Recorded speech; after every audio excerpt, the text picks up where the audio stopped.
Welcome to a special presentation we call Freedom Songs. I'm Clarence Horton. On behalf of Cabarrus County and the Cabarrus County Public Libraries, we'd like to welcome you.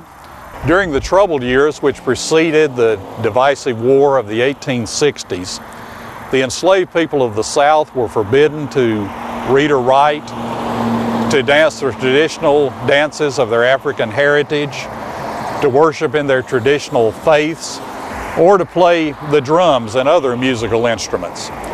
They were encouraged by their owners to attend their local Christian churches, and they usually did so, sitting in separate sections or in balconies which were specially constructed for them. Following emancipation in 1865, the freed people formed their own congregations. Historic First United Presbyterian Church USA was founded in 1867 by Reverend Luke Dorland, a Northern Presbyterian minister who also founded Barber-Scotia College. And also his work led to the organization of Belafonte Presbyterian Church on Rocky River Road in Cabarrus County. Barber-Scotia College was first founded in 1867 as Scotia Seminary by Reverend Dorland. It was intended to provide a quality education for young women of color. After its merger with Barber College, it took its present name. Although both First United Presbyterian Church USA and Belafonte Presbyterian Church will celebrate their 140th anniversaries this year, they are not the oldest African American church in Cabarrus County. That distinction, according to Reverend Harold Robinson, who wrote the first history of African American people in Cabarrus County, goes to Zion Hill AME Zion Church, which still serves its congregation in Concord on Skipwith Street, and which was founded in 1859 during the last years of slavery. Although slaves embraced the Christian religion and traditional Protestant worship, they tried to retain as much as possible of their own heritage and customs. They created an entirely new type of American music, the spiritual, which blended African rhythms with American verses. With that music, they were able to express their longing for freedom, their patient acceptance of suffering, and their belief that eventually justice would triumph. African American Christians closely identified with the story of Moses and the Hebrew children. In songs such as Go Down Moses, with its haunting refrains, they were able to express their innermost desire for freedom and for liberation. Other songs spoke about their enslaved condition and were filled with secret codes and double meanings. For example, Steal Away encouraged those who were thinking about running away from their enslaved condition. Steal away, steal away, steal away to Jesus.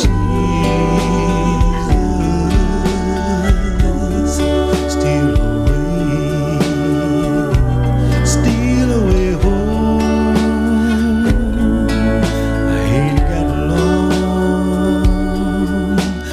Songs such as Wade in the Water gave good practical advice to those who were seeking to avoid the trackers who followed runaway slaves. Wade in the water,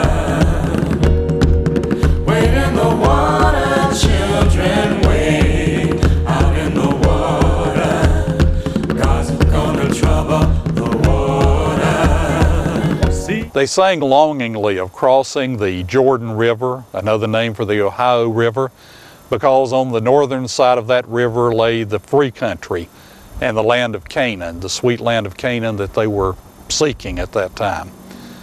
Still other songs gave advice on seeking help from those who ran the Underground Railway. Songs such as Gospel Train and Swing Low, Sweet Chariot reminded the runaway slave to look for helpers along their journey north. After emancipation, the old songs were not quite as popular among the freed people, perhaps reminding them too much of their sad past. Collections of them were published, however, and then they were revived briefly during the Renaissance of the 1920s. During the middle of the 20th century, the Civil Rights Movement, the spirituals once again came to the forefront as songs of encouragement for both marchers and protesters during those troubled years. Many performers who love the old songs have become concerned that their purity and meaning are being lost. Mr. Calvin Earle, who acts as a goodwill ambassador for the African American spiritual, has become determined to work toward preserving the spirituals for our generation and for future generations. Mr. Earle was a native North Carolinian, born into a musical family, and was considered himself to be quite a musical prodigy as a child. He now lives in New Jersey. Through his efforts, a joint resolution was introduced in the Congress in 2006, which seeks to name the African American spiritual as a genuine American treasure. Mr. Earle has sung and lectured at such venues as Carnegie Hall and at the Kennedy Performing Arts Center. Through his efforts, he's determined to help preserve the oral traditions and the heritage which the spiritual seeks to encapsulate. We invite you to be with us again as we continue to tell the story of this special place, this Cabarrus. I know my Lord is a man of war. He fought my battle at Hill's dark door. Free at last, free at last. Thank God Almighty, I'm free at last.